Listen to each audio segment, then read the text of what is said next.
at the top of the third one. I stand corrected. Yes. So the last thing we were talking about was Rabbi Shimon had a statement in a brisa on 6b that the offerings brought on Shavuos, what are they brought for? The two goats. What are they brought for? We said the second one is brought to atone for anything that happened after the first one was brought. Anybody who walked into the temple in a state of impurity, the second one would atone for that. So then we asked a few questions. Then we got involved in this idea that the court could actually stipulate on sacrifices, that if it's going to be needed, it'll be X, and if not, it'll be Y. And that's where we ended off. And on that, we're asking a question. Did Rabbi Shimon really say that? We said, according to Rabbi Shimon, Ein, on the top of 7a, Ein niftin tamimim, but l'divrei chachamim niftin tamimim. According to Rabbi Shimon, these offerings cannot be redeemed in a totally whole state because he holds that if there's an offering that's no longer needed, so like the daily offering, the Talmud offering, if it's bought from the previous year's money and it's no longer needed, so then you cannot redeem it whole. And according to the Chachamim, you could. So that's one. The Ode, how by Rabbi Yirmiyah? Rabbi Yirmiyah himself had a question from Rabbi Zera. Seire atzeres shekibel daman b'shnei kosos v'nizrak dam lo sharishon sheni lamahuba. If you have two of the Shavuos goats that are shechted at the same time, their blood is received in two cups simultaneously, and the first one's blood is thrown onto the altar, so that atones for everything you needed. Why are you bringing a second sacrifice? To that we said, it's being brought al tuma sha'ura bein zrika shel zeh lazeh. It's being brought for any impurity that happened between the first and second sacrifice. Anybody who walked into the temple in a state of impurity after that first blood was thrown until the second blood was thrown. So two problems with Rav Shimon. First of all, you told me that he can make a stipulation on the sacrifices. Seems to not be in line with this statement of Rav Shimon. And even if you'll tell me somehow you'll get out of it, but we have another question now. What's this question? Ad kan lo mibayile ela asay de lachar shchita, aval asay de lachar afrasha lo kamibayile. So earlier we wanted to know, or we stated that earlier we had a question: can an offering atone for things that sins that one did after it was designated? So can an ola offering atone for things after it was designated? So, but now we're saying that's obvious. Our question over here that Rabbi Yirmiyah is asking is, can it atone for things even after it's been slaughtered? But of course it could atone for things even after it's been designated. So you earlier were busy trying to figure out and bring proofs from Shavuos that a sacrifice could atone for things even after it's been separated. But now I'm showing you that Rabbi Yirmiyah never had such a question. He only was bothered by the fact, or he only wondered, can a sacrifice atone for things even after it's been slaughtered, but before the blood has been thrown onto the altar? That was his question. But there was never a question about after it was sanctified.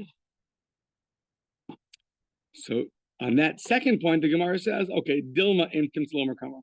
That last point we're saying is maybe he was just asking a Dilma, a perhaps, meaning even if you'll tell me, maybe he had a question in general.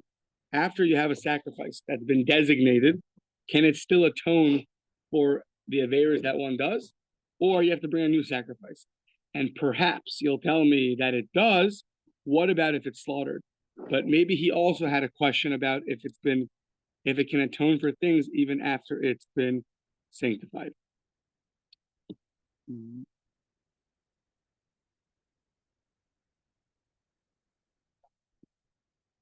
Yeah.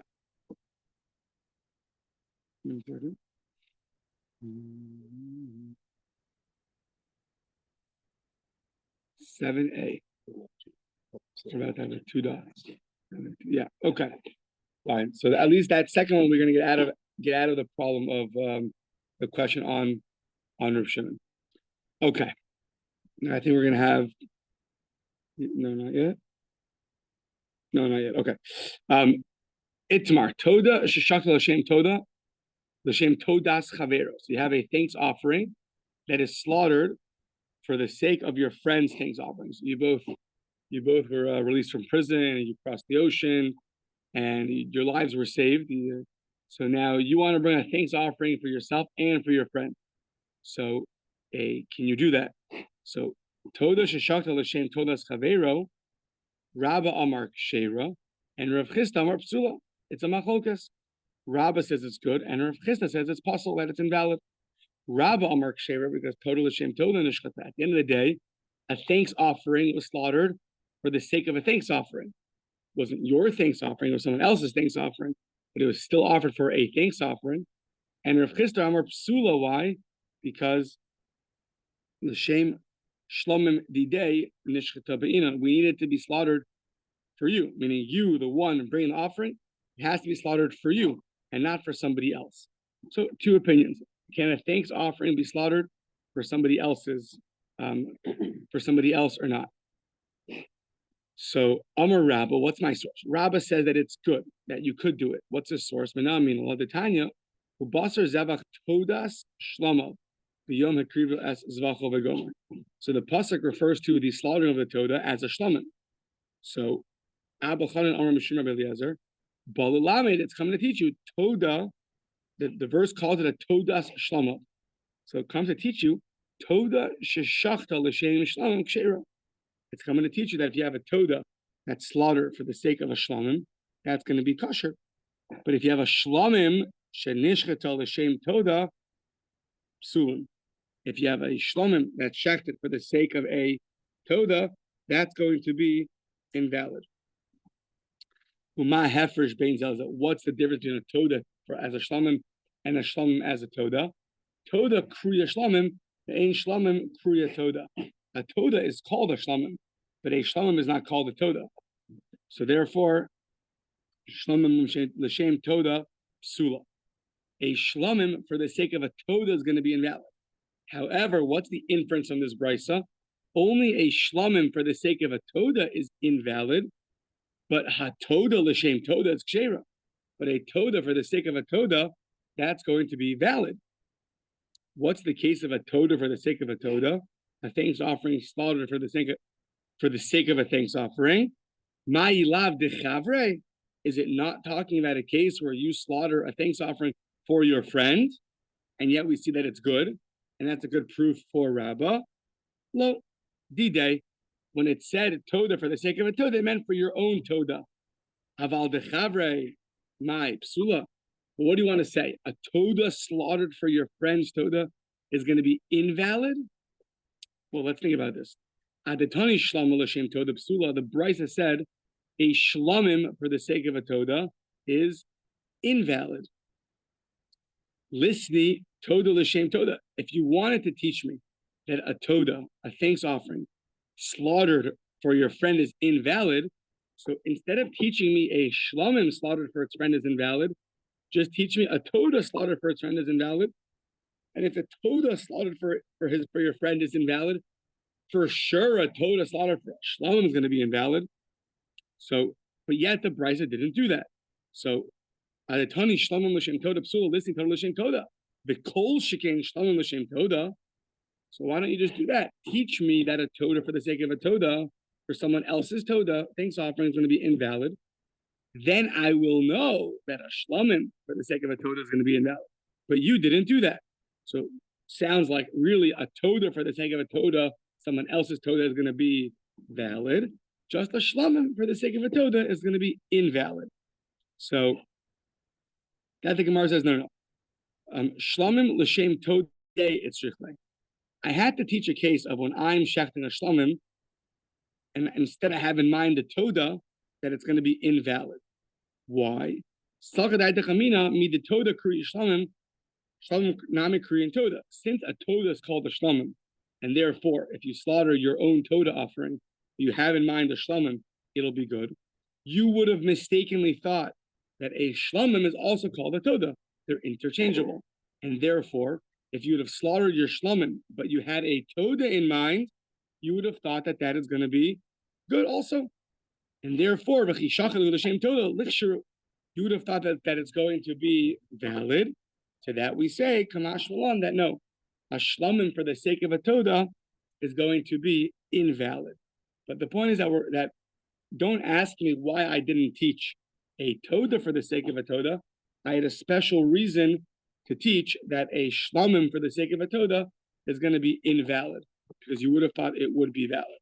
So Rabbah tried to prove from this brisa the idea that a Toda shekted for someone else who also has to bring a thanks offering is going to be valid, from the fact that the brisa omitted it and only mentioned a Shlomim for the sake of a Toda, to which we say it's not an ironclad proof, because I have a special reason why we taught Shlomim for the sake of a Toda being invalid, and therefore you can't infer anything from there.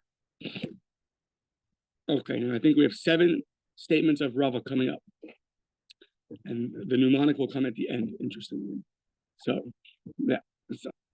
Amar Rava, Chatas sheshachta l'shem chatas kshera. Okay, a chatas shechted for the sake of a chatas is going to be kosher. I assume he means a chatas for the sake of someone else's chatas. No, his own chatas, right? So you have to bring 2 korban chatases. Let's say one for chelev and one for dam. You ate forbidden fats, and you also ate blood. So now you have to bring 2 sin offerings. So the sin offering you designated for chelev, you actually have in mind when you shechted it that it should go for your avera by eating the blood. So according to Rava, that's going to be kosher. That's good. However, l'shem ola psula. But if you have in mind that it should count as an ola, which is going to be the burnt offering that's going to atone for other averas that you did, that's invalid. My timer, the shachat osa lechatas. You have to shecht it for a chatas. Amar Rachmana. It has to specifically be for a chatas. It has to be for a chatas, osa for a chatas, and nothing else. So therefore, if you have other things in mind, it's going to be invalid. The Amar Rava, second statement of Rava, chatas sheshakta misha mechuyev chatas psula. You're shechting a chatas now for someone else who's liable a chatas. That's also invalid. Has to be for you who's liable, not for somebody else. However, al misha mechuyev ola kshera. If you shecht your chatas for someone else who's liable in ola, then it's going to be good. So what could be the reason for that? My time of a chiper alav alav below al chavero demididei the mechuyev kapara kamoso. That the verse says that the sin offer is going to atone for you, and not for your friend. Which kind of friend is it not going to atone for? Only a friend similar to you. So only 2 people that are liable a chatas offering. So in that situation, it can only atone for you. It cannot atone for your friend. However, if you want to make it into an ola offering, so it could still atone for that. Yeah. The Amar Rava, chatas sheshachta al misha eino mechuyev klum. Let's say now you shechted the chatas for somebody who's liable nothing. Clean slate. He has a clean slate right after Yom Kippur, and you want to bring a chatas for somebody who you know has not done anything that would be liable, any sins. So that Rava says that's invalid. Now let's see why. There's no one in the Jewish people that's not liable to bring that's not liable to bring an ola, because he must have violated something. I mean, he must have not done some positive commandment. There's no one that's liable for nothing. And on that, Rava says, and we know that a chatas, along for atoning for things that are liable for the death penalty, for kares, it also can atone for things that are chayve asay. It can atone for positive commandments. Mikal v'chomer. From a kal v'chomer, what's a kal v'chomer? Very simple. Al chayve krisos mechaperes, if it can atone for kares averas, for sure, for something smaller, al chayve asay lo kol shekain. So Okay, so that's what Rava said. Now he just told us that a offering offered for somebody who's not liable anything is invalid. Now we're understanding Rava to say the following: Lememra debas minahi. It sounds like an ola is like the same category as a chatas. A chatas can atone for both. However, the Hamar Rava chatas sheshakal al misha mechuyev chatas psula al misha mechuyev ola kshera. How could you tell me that it sounds like from here that a chatas atones for people that committed that didn't do positive commandments? It sounds like they're in the same category. But Rava just told me things in the same category invalidated if you have the wrong intentions. He just told me it has to atone for you and not for your friend, a friend that's similar to you. So a chatas is in the same category, and therefore if you have someone else in mind, it invalidates. But it sounded like if you're chayv and ola, you're in a different category, and that's why it's not going to invalidate. But now you're telling me that really a chatas can atone for an ola, so it sounds like they are in the same category. So which one is it? Al misha mechuyev ola kshera. So on that, turning the page, the Gemara says, Mikiva lo mechapra, but mikufya mechapra. Really like this. Of course, a chatas offering, the only other ones that are really in its category are chatas offerings. And therefore, if you have the other person in mind who's liable a sin offering, it's going to be invalid. It is true that a chatas can atone for an ola, for sins that one didn't do, a lack of a positive. He didn't do a positive commandment. It's true it atones, but only atones in a lower level of atonement. Like I mentioned yesterday, it's mikufya mechapra. It's this seems to be two types of atonements. There's full atonement and there's a lower level atonement. So it does atone on a lower level. I'm not exactly sure what that looks like, but it does atone on a lower level, but not a full atonement. That's called mikiva. Mikiva it doesn't do. Mikufya it does do. And therefore, if you have in mind when you shech the chatas for an ola, it's still going to be good because it's not the exact same category. If it would be the exact same category, then it would invalidate it. Okay, third statement of Rava. The Amar Rava, maybe fourth statement. Fourth, yeah. The Amar Rava ola sheshakta shelo l'shma aser. In ola that's slaughtered for the wrong intentions, aser lizrok dama. You're not allowed to go and throw its blood on the altar. Sorry, you have to throw the blood on the altar for the right intentions. You cannot go throw the blood on the altar for the wrong intentions. Meaning, we don't say that once you messed up on the first service, now you have a free pass to mess up on the rest of the services also. You can't now basically. It's not open for your own for whatever you want it to be. It still has that sanctity, and you still have to bring it. How do I know that just because I had the wrong intentions in mind when I shechted it? Am I not allowed to have the wrong intentions when I throw the blood? Meaning it remains in its sanctity and I have to continue to proceed as I was supposed to do originally. Says the Gemara, it's a pasuk or it's logic. That we had a few times already, that when you bring the nether offering and you keep your word, it's going to be a nether. But if you don't keep your word and it becomes something else, it's called a nedava. But it still remains in its sanctity. So it's just going to paraphrase it. Motzi sasecha tishmor v'gomer. Because we had it already a few times, that we see from the Torah that even though you now are switching, and it's no longer a nether, now it's a nedava, but it still remains in its sanctity. It doesn't become a zero.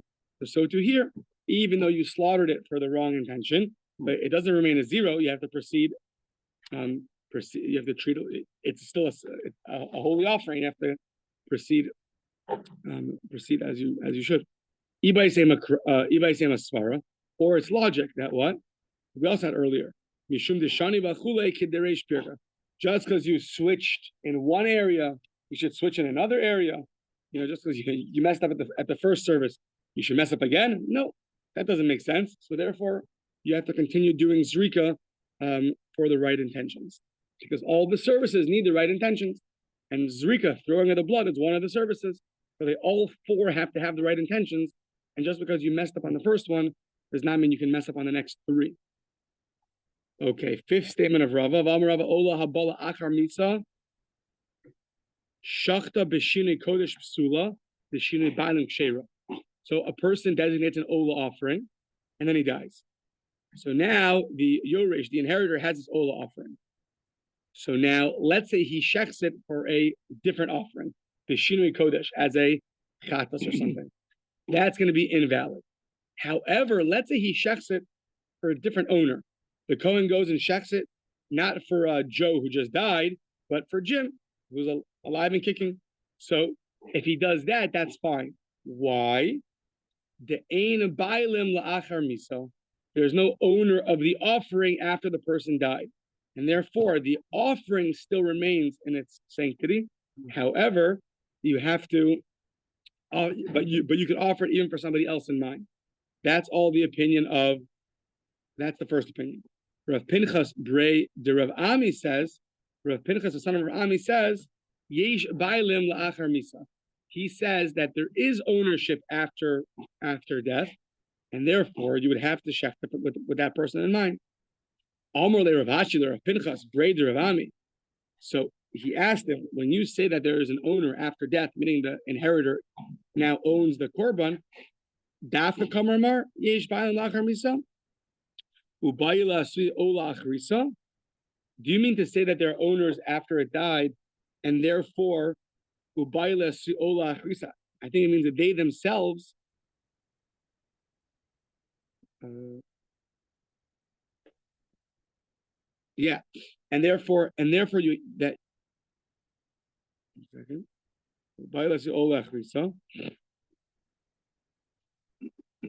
and therefore you would have to bring another offering, because since you now own the offering, so now what? So now really it's yours, and it's not going to atone for the owner. So you have to actually bring another offering. Or maybe Odilma di Kama Asegabe Mechapra. Or maybe you'll say that your Averas also this Ola can atone for. So meaning now that you own it, so now that you own this offering, would you have to bring a different one, I think, for your own Averas? This one's going to be for the owner. You'd have to bring a different one for your own lack of positive commandments that you didn't do? Or can this Ola cover your bases also? Which one is it? So to that we say, I'm really Dafka coming. No, I meant Dafka, that it atones for the owner, and therefore if he wants to bring, it atones for the original owner. And therefore if he wants to bring another sacrifice for his own problem, so then he has to bring a different sacrifice. But this sacrifice that he now owns, that he inherited, that is going to atone for, let's say in this case, for Joe, for his father. If he has his own requirements, things that would require an Ola, he has to go bring his own sacrifice. The Amar Rava, another statement of Rava. So this looks a little bit interesting. Until now, we just assumed that an Ola offering really atones the same way a Chatas atones. A Chatas atones for more severe transgressions, and an Ola atones for less severe transgressions. But now we're going to say a little bit differently. Ba'amar Rava, Ola doroni. It's actually a gift. It's a gift you give after you do tshuva. Because what do you want to say? It atones. How does it atone? Echidami. I deleka tshuva. If you didn't do tshuva, so then it's called zebach or shaim toeva. It's a disgraceful offering. You want to bring an atonement offering? You want to bring this offering if you didn't do tshuva? So that's disgraceful. The ika tshuva, and if you did tshuva, so then you're good to go. Hatanya, we learned in a brisa. Avra mitzvah say v'shav lozaz v'shamachim oklino. If you violated positive commandments and you did tshuva, so that's it. You get mechila. So for what does the Ola atone for? To that we say el shmamina doronu. It really is a present. After you do tshuva, then you bring a present to Hashem, so to speak.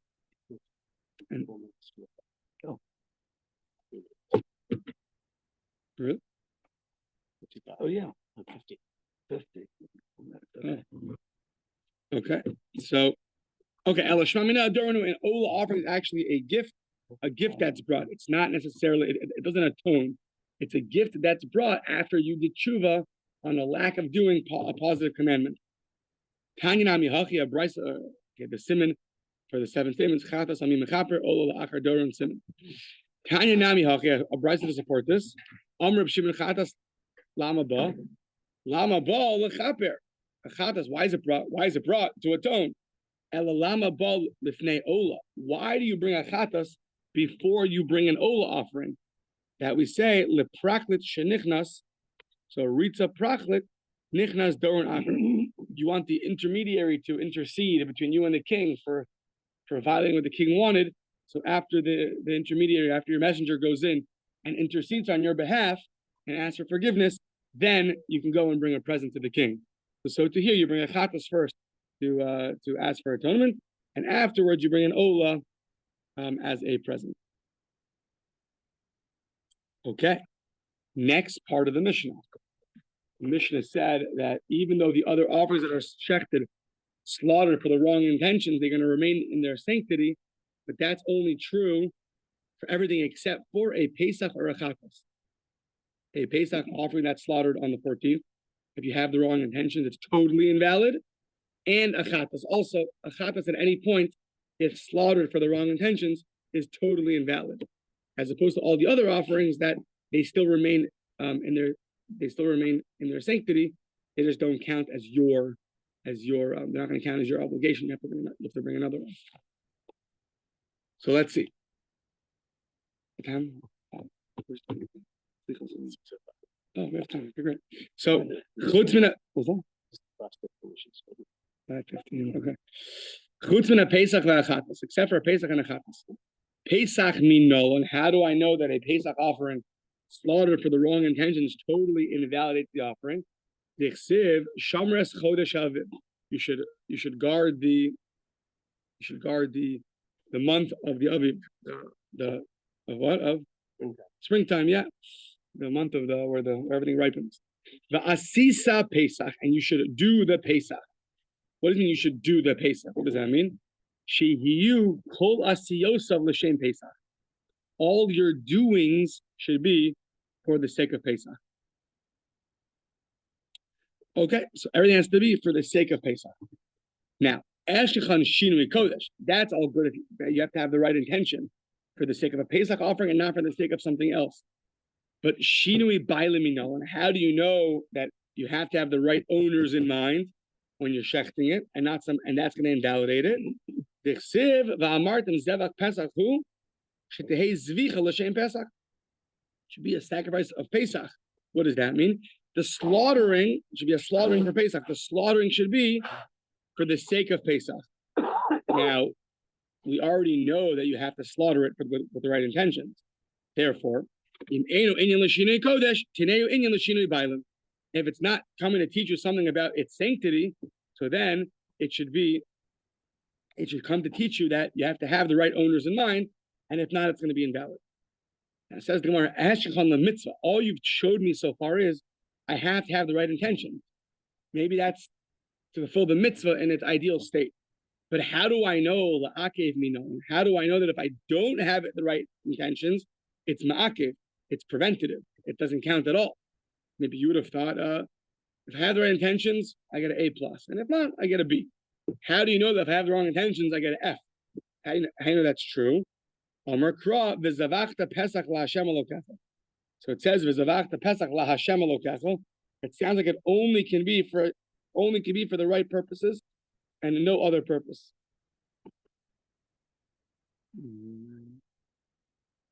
Yeah. Yeah. On that, we're asking now, Master of Safra, how you v'zavachta, this v'zavachta that you just told me, it's going to be the source that it has to be that you have to have the right intentions. Not you should, but you have to, and if not, it's no good. How you v'zavachta l'hachi udasa? How you by the chiddur of Nachman, the of Nachman and Rabbi Barabua.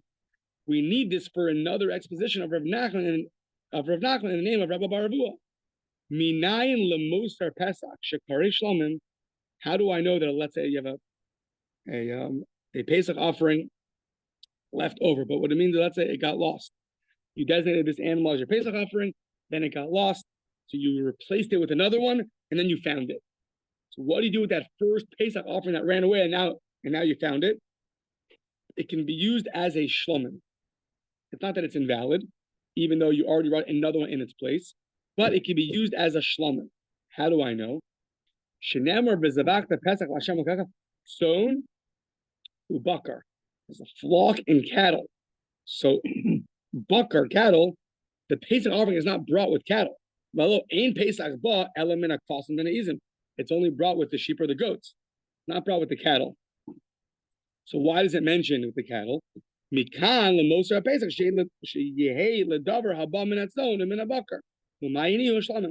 Coming to teach you that there's going to be a certain paschal offering that could be brought from the cattle.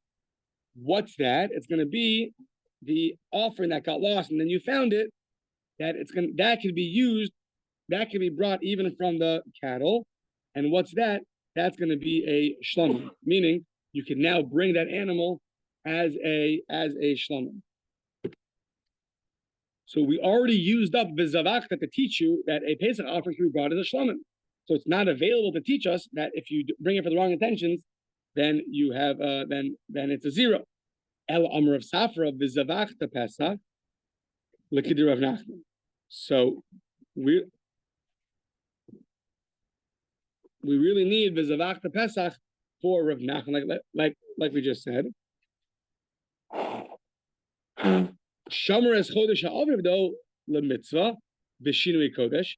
That other verse of Shomer es chodesh ha'aviv, Vasisa Pesach teaches you that you need to do it all for the right intentions.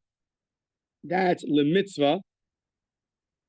That's lemitzvah b'shinui kodesh. That teaches you that it's a mitzvah to have the right intention in mind and not another sacrifice. The Amartim Zevach Pesach b'shinui b'ayin lemitzvah. And the other verse of Zevach Pesach, it comes to teach you that it's a mitzvah to have the right owners in mind. But who, the word who is, put over here. Yeah, but who is la'akev? Bein hacha v'hacha. But the word who in the verse comes to teach you that it has to be for the right intention, not just a mitzvah, but who teaches you that it has to be brought with the right intentions, whether it's the right intentions for a sacrifice or the right intentions for the owners.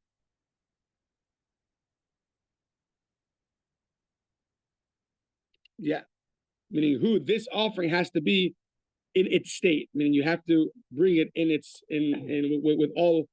with everything that it requires, with its the right intention in mind, with the right owner in mind, and that who teaches you, and if not, then it's going to be invalid. On that, the Gemara says, we only found that slaughtering has to be done for the Pesach for the right intention. The other three services, we never found a pasuk that tells us that. So it says the Gemara, Ho'il v'gali gali. Well, since it's revealed, it's revealed. Once you reveal to me that slaughtering has to be done with the right intentions, so therefore, we now know that the other ones also have to be done with the right intention, which is interesting because the first few daf in Zevachim, we were not satisfied with that. We had to find verses to teach us that each one of the services that you have to have the right intentions. But for some reason here by the Pesach offering, as long as it reveals to you that the slaughtering is not for the right intentions, now we are satisfied. I know that's interesting. That's interesting. So Rav Ashi Amar Ho v'gali lo amrina. So Rav Ashi says no. Once it's been revealed, we don't say the rest of the services have also been revealed that they need the right intentions. Rather, Ella avodos mina. How do you know that the other services need to have the right intentions?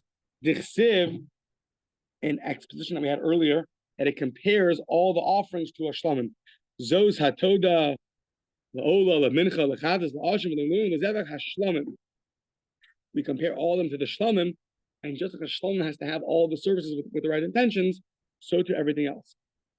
Vitanya, another brisa says, B'yom tzavsos b'nei Yisrael lahakiv es korbanehem, that we're commanded to bring the sacrifices. Zebechor, referring to a firstborn, Umaiser, Upesach. And they're also, yeah. So that's the next verse. That's the next verse, meaning the first verse compares them to a shlamim, and even though this verse follows, but we're still comparing these sacrifices to the end of the previous verse, which is a shlamim. So these also, Bechor, Meiser, and Pesach, are also hikisha katzav l'shlamim, are also compared to a shlamim. They follow the shlamim. Ma shlamim bein shini kodesh, bein shini bailim, bein on the mitzvah. Just like the shlamim, you need to have the right intentions in mind and the right owners in mind. So af kol bein shini kodesh, bein shini bailim lemitzvah. So to every other sacrifice, you have to have in mind the right intention. You have to have the right intentions and the right owner in mind.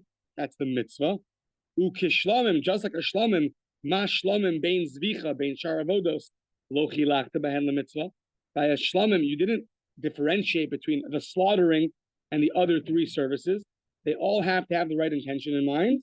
Av pesach lo tachlok bo bein zvicha l'sharavodos la'akiv. Just like by a shlamim, you have to have all four services in mind for the mitzvah, and if not, it doesn't invalidate the sacrifice, but it's still the ideal way to do it. So but we see by a shlamim that there's no difference. However you do the slaughtering, you do the rest of the services. So too by the Pesach, however you do the slaughtering, which is for the right intentions, and if not, it's invalid. So too then the other three services is also going to be happy with the right intentions, and if not, it's going to be invalid. So if that's true, if you're learning this all from a shlamim, so what do you need that extra word hu for? Elohu lamali. Kedetanya, for the following brisa. Namar b'Pesach hu b'shchita la'akev, aval osham lo namar bohu. So we need hu. We need hu to teach you that don't learn the other sin offering from a chatas. Don't learn an asham from a chatas. Only a chatas that if you have the wrong intentions, when you're slaughtering it, it's going to be preventative. It's going to invalidate it. Aval asham lo nabar. Asham only says who. Elli achar haftaris emurim.